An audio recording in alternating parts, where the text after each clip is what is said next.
It's a cold January night. You're with your friend John walking home from a party. You have a slight buzz going on, but overall still have your wits about you.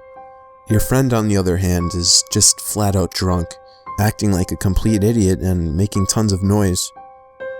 You're walking down one of the more secluded blocks in your neighborhood, Drew Avenue, which is relatively close to your houses.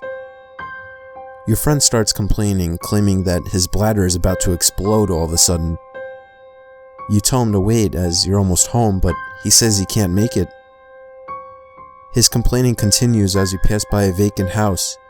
In fact, this house has been uninhabited for years now, ever since the owner of the house and his daughter were stabbed to death by an intruder.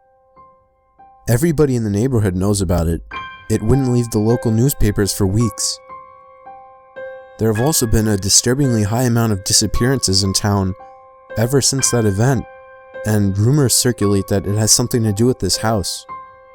The strange thing about it, though, is that the two victims who own the house were missing their heads, and to this day their skulls haven't been found. Since John literally looks like he's about to pee his pants, you suggest that he just go on this lawn, but the thought of somebody watching comes to mind, so you suggest that he goes in the backyard. Without a reply, he runs to the old wooden gate and latches it open. It shuts with a loud bang behind him, and you're left alone in the night in the middle of the road. You sit down on the curb, waiting, when you hear the sound of a front door closing.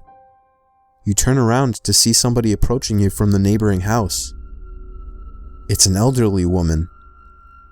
She tells you that she heard the gate to the backyard of the empty house slam shut. You try to think of a quick excuse or lie, but she picks up on your stammering and tells you not to even bother lying. She says that she doesn't care what you do, but that you and your friend should simply stay away for your own safety.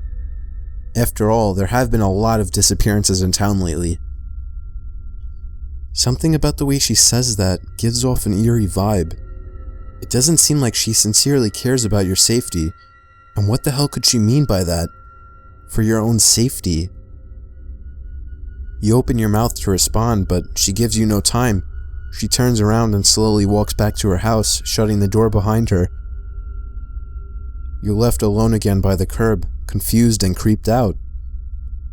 There seemed to be something off about that lady, but she probably has to deal with trespassers all the time, being the neighbor to this old house. But what kind of old lady stays up this late at night? It's almost 1 a.m. You continue waiting, now continuously glancing at the old lady's house to see if she's watching you through the window. She isn't. John's been gone for a while now. He should have been back by now. You don't want to call his name to draw even more attention to yourself. Maybe you should just walk home. John's 21 years old. He doesn't need you to walk him home. But he is pretty drunk.